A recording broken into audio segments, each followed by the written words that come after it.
I don't want to wage a war. All I want is to raise a family. I don't want your empty pity. All I seek is a little humanity. To call genocide as self-defense may be textbook diplomacy. Killing innocents to keep control is an act of terrorist hypocrisy. Brokers may bring ceasefire, but they can never give us liberty. All they do is arrange assemblies while we suffer through the century. So I say to you, O people in luxury, look at us and you'll know your fallacy.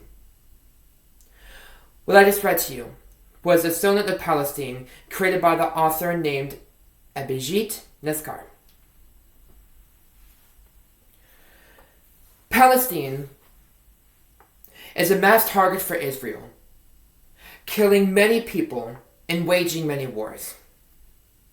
Gaza has been facing a mass genocide from Israel, killing innocent civilians, including women and children. And also, Gazans have to face the lack of living supplies, making them hopeless. It is scary to think about these terms that Palestinians are living through when all they want is peace. The higher-ups in the world are really hard to navigate because of their presidency and their power. But that doesn't stop us from giving Palestinians their rights for freedom. As a society, we can gather and give Palestinians our support. Before I speak on with my speech, I would like to give credit to those who I pulled articles from. Ghassan Abu Satta, Mohammed Beheji and his associates, Amir Mohammed, Emmanuel Mushimiyimana, and Dunya Ahmed, as well as Xavier Pons-Ruffles.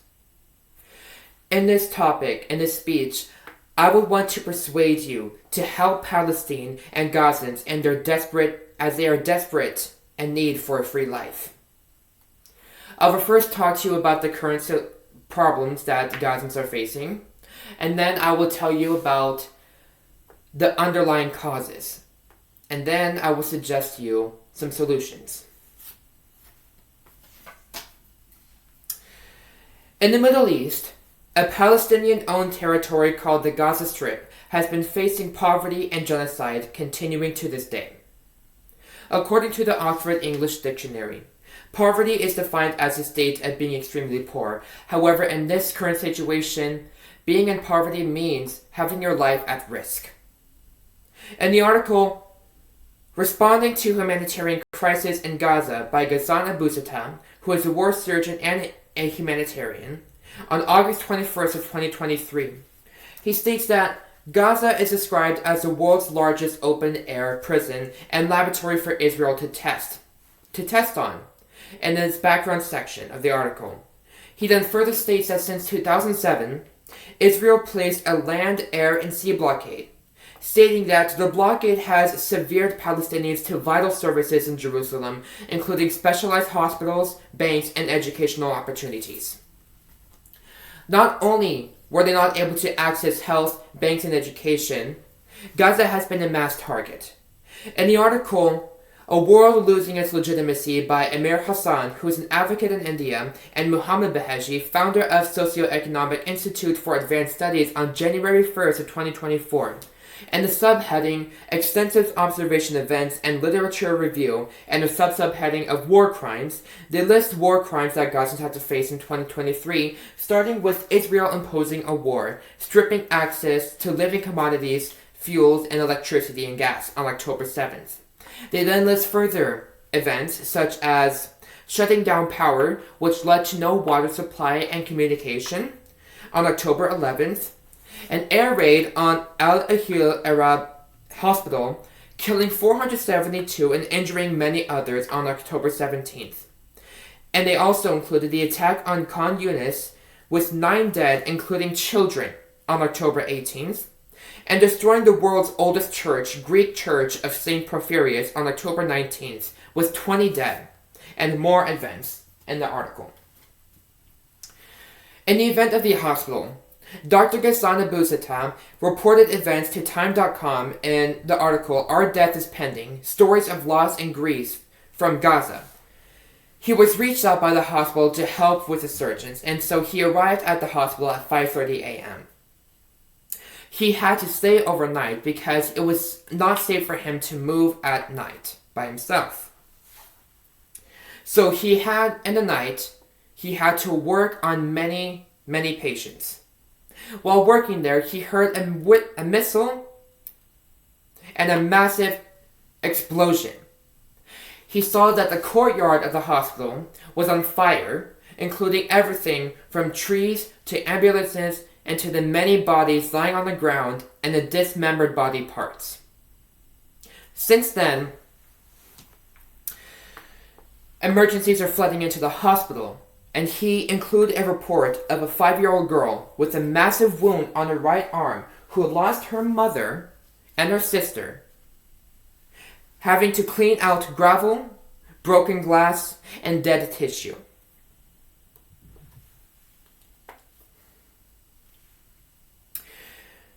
Not only is it important to know what is happening in Palestine and Gaza, but also to know what is the underlying cause. And I'm going to divide this section into 3 sections: government, societal, and individual. In government, since it's out of our country, the US government is also affecting these situations.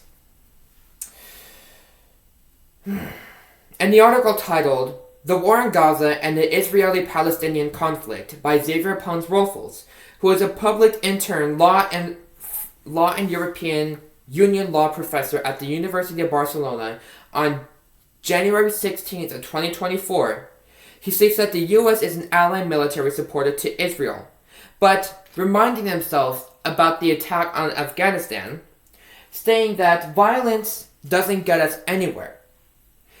The US tells Israel to be more restrained in its harm response and to protect civilians.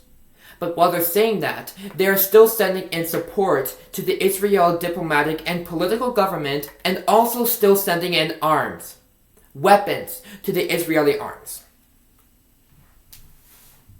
So now not only the government is causing this effect as well, but society. Mohammed Bouheji and Amir Hassan wrote an article called "Beyond Famine and Chaos, A Case of Gaza" in March through April of 2024. In the article, chaos is created from certain contexts surrounding a certain situation. They state chaos as creating a chaos is non-linear, meaning it needs complex interactions between components, thus the output is not directly proportional to the input.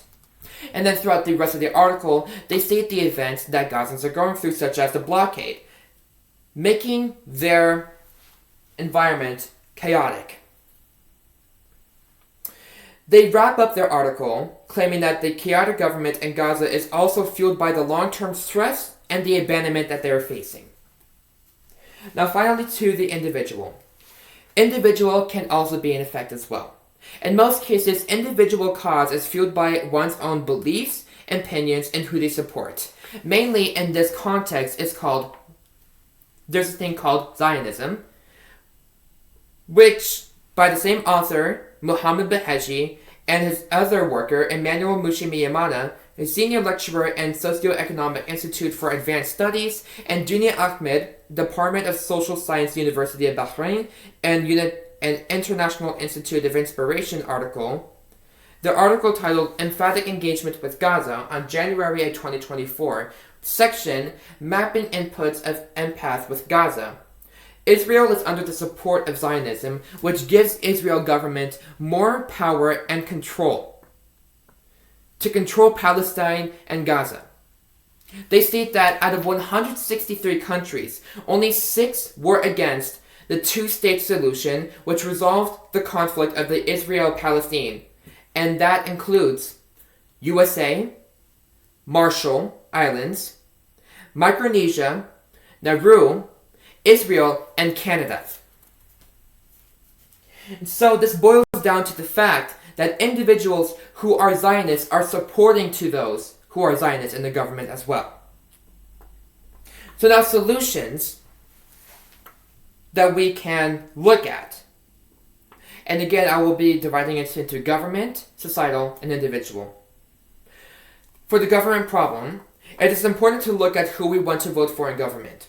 With the problem of U.S. sending its support, many things can that we can do. There are many things that we can do to change this act. Peaceful protesting, for example. This is happening among college universities where students are camping out and protesting peacefully to cease fire. And we encourage this, despite the many things that our armed forces are arresting these students. And societal, with the blockade and lack of food and water, and organizations can be made to donate food, water, and other living commodities to not only feed them and make them drink water, but also to give them hope. And lastly, it is also important to take of one's own actions, such as individual. You need to take note of your own actions and behavior and how they affect one another. People are entitled to have their own opinions, just like mine might be different from yours. But you also have to be careful of what you say and do, because we don't want to give the wrong intentions. We should persuade people to help Gaza and Palestine, or at least educate to those who don't want to help Gaza, and also donate. So I taught you about the problems that Gazans and Palestinians are facing. Then I talked to you about what might be the underlying causes. And finally, I suggested some solutions. I encourage you to think what I told you, to continue to support Palestine and Gaza and spread the message. Because Palestinians and Gazans should not be facing these tortures and death. They want a free life, they want to raise families and not to wage wars. They want to have humanity, but unfortunately they suffer daily when no help comes through. Thank you.